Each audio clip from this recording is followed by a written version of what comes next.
Elamaram Kareem, maiden speech.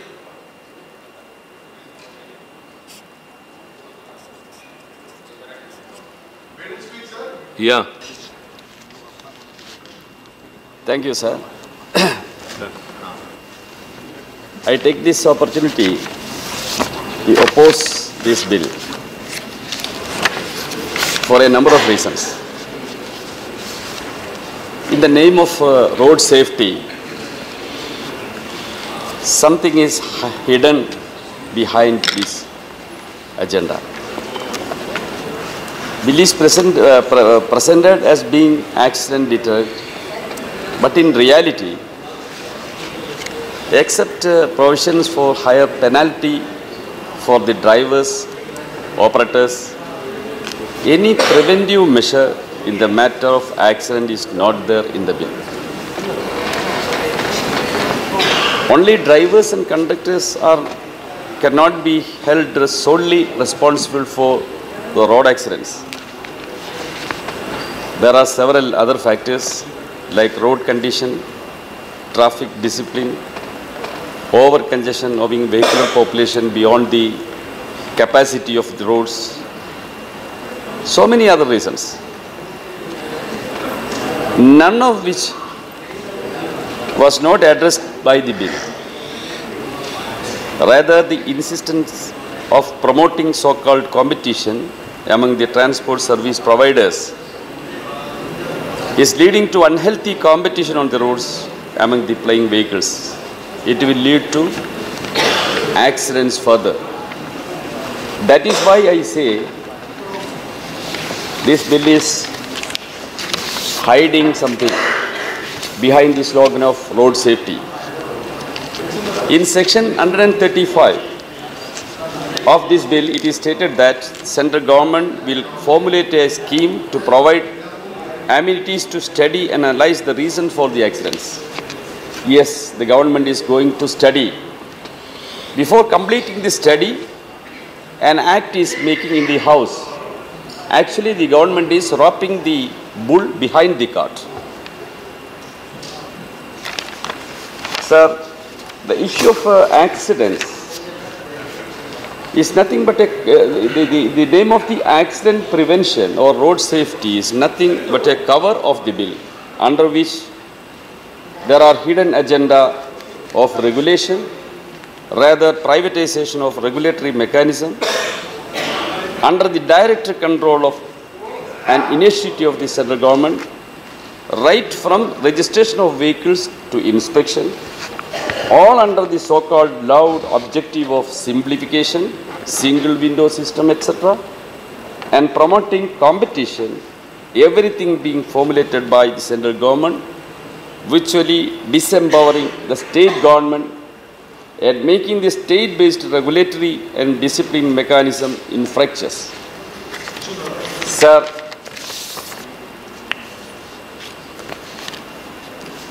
according to a study conducted by Professor Geetam Tiwari, IIT, New Delhi, he is specialized in road accident, clearly states that only 10% of the accidents are happening with the fault of the drivers. This is also due to the long duty hours, stress and strain on the drivers, particularly on truck drivers. These factors are not considered while formulating this bill. Secondly, the road transport corporations records the lowest accident rates in the country. This will badly hit the road transport corporations. Hence, it is pertinent to expand and strengthen the STUs to reduce the accidents. Ironically, contrary to this, Section 66, 66A, B, 67, 72, 74, 88A, 92, 94, 96 were incorporated in the bill, that is against the interest of STUs. Further, third-party insurance is made mandatory for the STU base. It is also a big burden putting on the state transport undertakings. All these sections in practice will lead to closure of STUs. Sir, the operation of the STUs exclusively or practically is a state scheme is protected by item number 125 of 9th schedule of Constitution. By the proposed amendments, all the state transport undertaking in each state would come under the severe financial crisis. So it is anti-constitution and encroaching the powers of state. It is against the principle of federalism. It will lead to closure of state transport undertakings and huge retrenchments. The government is for making new employment, generating new employment offered during the election. True course, new employment will be created. That government is going to retrench lakhs and lakhs of employees from public sector undertakings if the bill is passed. The proposed amendment is violative of fundamental rights guaranteed for the state transport undertakings under the Article 19(1)(6)(g) of the Constitution. The new provisions under Section 66A provides in Clause 28, 29, 30 to 32 respectively would deprive the powers of the state governments from making schemes and also granting permits by enforcing this own policy decisions. Sir, everywhere this law is encroaching the powers of state governments.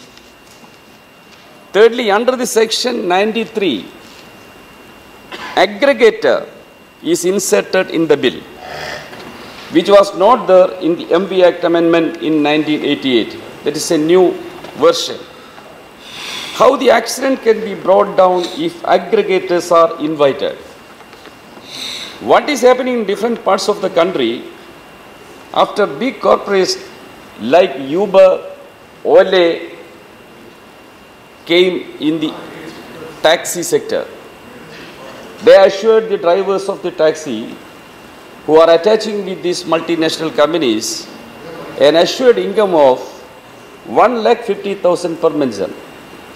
But after 3-4 months, the drivers realized that they are getting a meager amount and most of them left the Uber Ole service. And also it badly affected the auto rickshaws. Lakhs and lakhs of drivers who are working in auto rickshaws as a self-employment, getting some loan from financial institutions and purchasing an auto rickshaw, bringing to the roads, and they are working as drivers in that vehicles.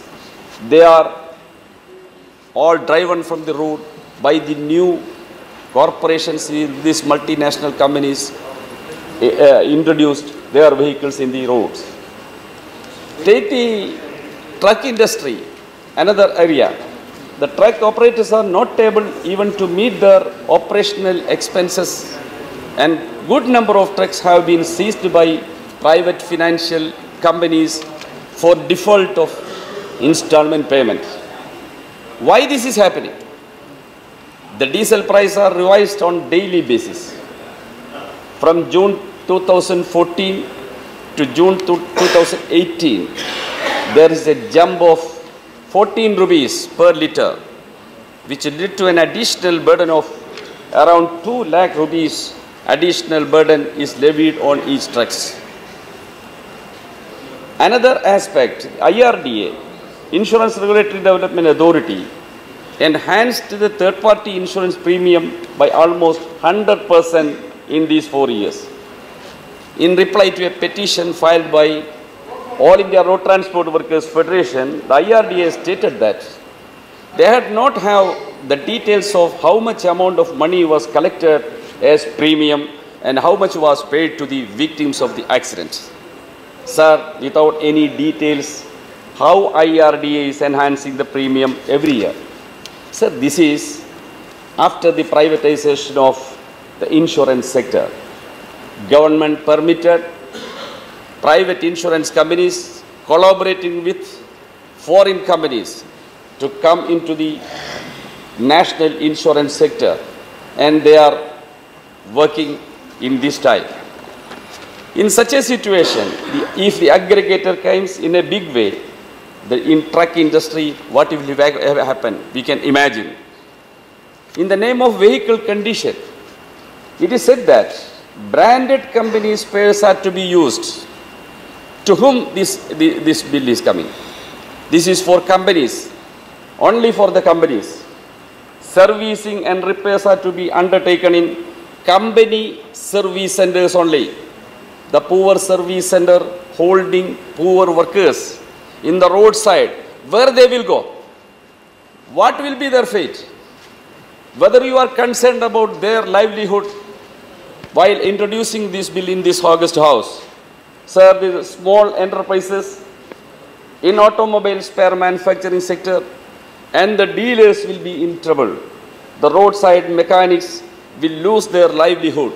Sir, whether they have to go to manufacture pakoda or other things.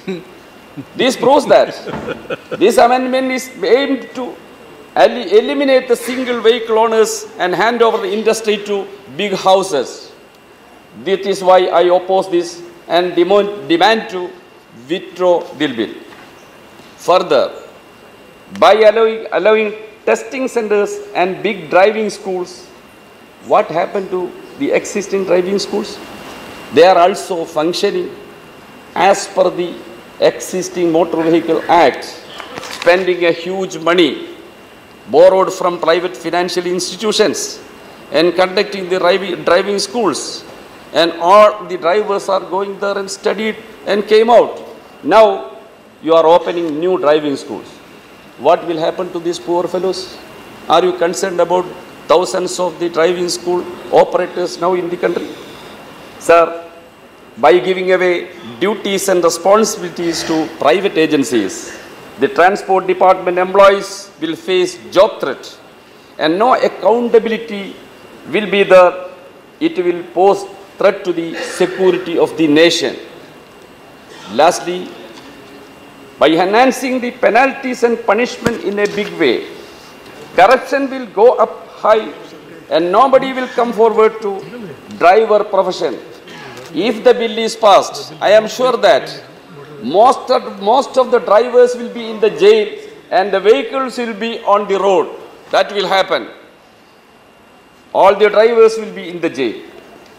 Segregation of roads, rectification of defects in construction of roads, incorporation of road safety and traffic rules in the curriculum from 5th standard to 12th standard, both in central and state syllabuses, reduction of long duty hours, stress and strain on drivers, provision of parking, rest places, and provide motel facilities on the highway sides, strengthening the public transport system by discouraging personalized transport will really help reduce the accident. No other way to reduce the accident, sir. I demand the government to take steps in this regard. The Parliamentary Standing Committee also has made some recommendations to reduce the accidents.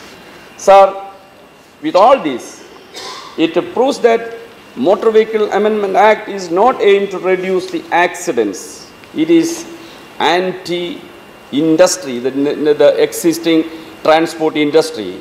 It is anti-people and anti-nation. Hence, I hope this August House, all my colleagues support my arguments, and I am putting amendments on this regard. And I request the government to withdraw this bill at the earliest.